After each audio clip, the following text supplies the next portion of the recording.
일단 전반적으로 봤을 때 이번 첫 번째 시험 같은 경우는 좀 무난한 수준이었습니다.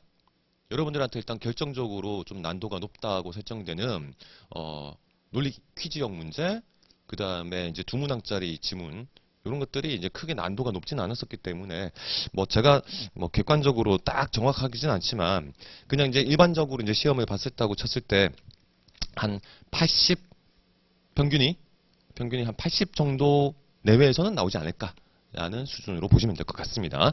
뭐 무난했다라고 볼 수가 있겠죠. 자, 우리가 이제 시간이 많지가 않죠. 10시 반까지 시험을 보고 그 다음에 10분 정도 휴식을 취하시고 제가 40분에 들어와서 바로 이제 다음부터는 앞에 딜레이 없이 바로 진행을 할 건데 이게 지금 시간은 12시 30분까지란 말입니다. 근데 아무래도 이제 조금 한 10분 정도는 더 늘어날 수도 있을 것 같아요. 그래서 일단은 최대한 빠르게 진행을 하겠고 첫 번째 시간, 두 번째 시간 두 교시로 나눌 것이고 최대한 한 교시 안에 20문제씩 정리해 나갈 건데 모든 문제를 다 꼼꼼하게 분석하기는 좀 힘들 겁니다. 그렇기 때문에 이제 시험이라는 생각 하에서 중요한 부분 제가 예전부터 말씀드렸었던 끊어읽기 방식에 따라서 이 독해형 문제들 같은 경우는 바로바로 체크해 나가도록 하겠습니다. 자, 첫 번째 문제입니다. 글의 내용과 부합하지 않는 것은 방열이라는 것에 대해서 설명을 해줬고요. 뭐 제가 늘 말씀드리는 것처럼 지금 3문단짜리니까 1문단 정도에서도 한번 끊고 바로 선택지 체크하는 식으로 가셨으면 됐을 것입니다.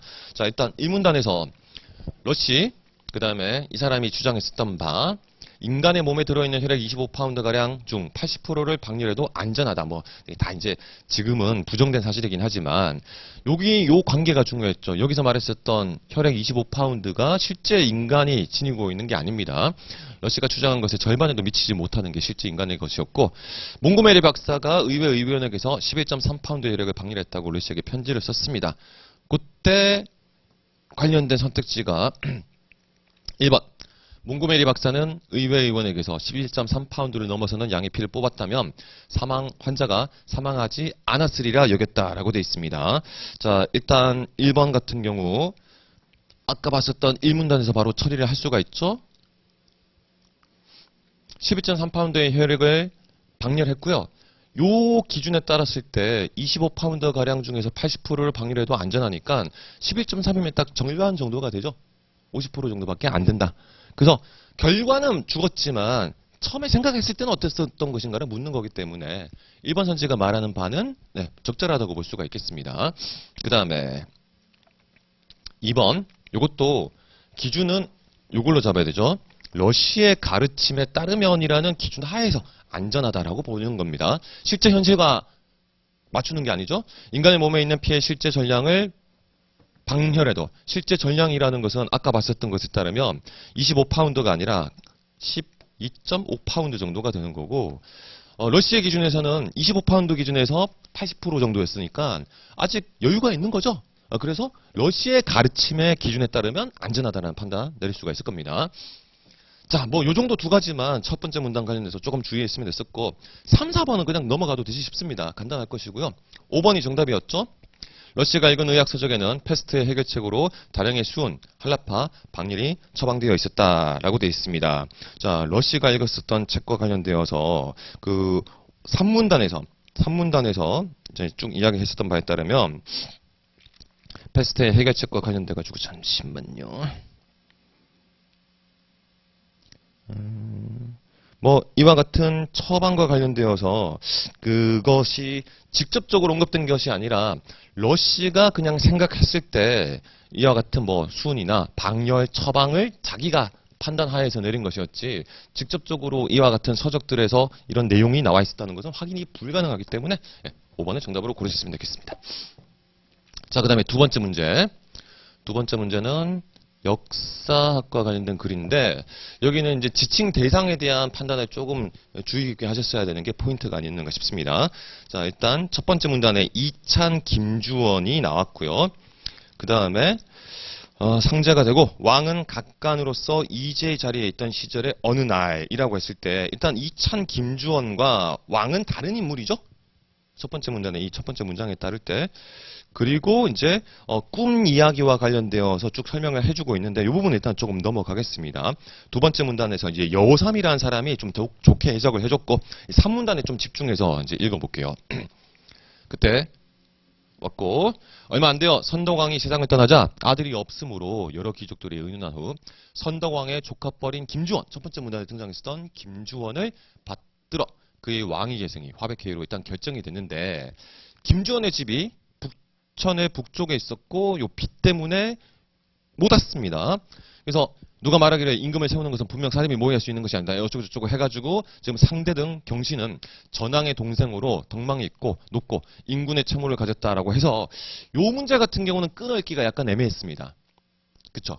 예, 이 지칭 대상이 결과적으로 첫 번째 문단에 따랐을 때 이찬 김주원은 김주원이고 왕이 아직 이제 자리에 있던 시절에 해당하는 내용을 다룬 거기 때문에 아직은 왕이 아니었고, 이제 산문단에서 말한 것처럼 선왕인 선덕왕이 세상을 떠나자 요와 같은 화백회의 어떤 그런 뭐 이제 우여곡절을 거쳐가지고 이제 상대등 경신이 처음에 말했었던 그 왕이 되는 것이죠. 네, 이렇게 이제 인물 관계를 설정을 해주셔야 되겠습니다. 자, 그러니까 상대등 경신은 전왕의 동생으로서, 그러면 선덕왕 있고 형제자매로서 경신 있고 김경신이겠죠.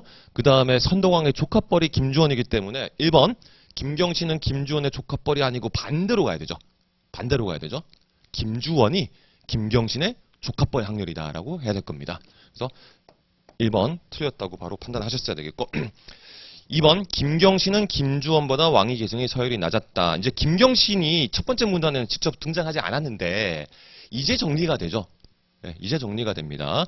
그래서 윤석 같은 경우는 1문단에 있었던 각건으로서 이지의 자리에 있었다. 으뜸벼슬인 상자가 되고 모요와 같은 으뜸이다, 이지였다. 이런 것들에서 이제 나올 수가 있고, 두 번째 문단에서도 서열에 대한 정보에서 이제 자기보다 주원이의 서열이 더 높았다는 것이 그 맨 마지막 부분에서의 요 대사 부분에서 확인할 수가 있을 겁니다.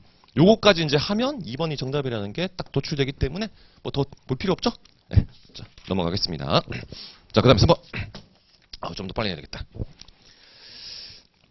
자, 다음 그래서 알 수 있는 것을 물어보는 내용이었고요.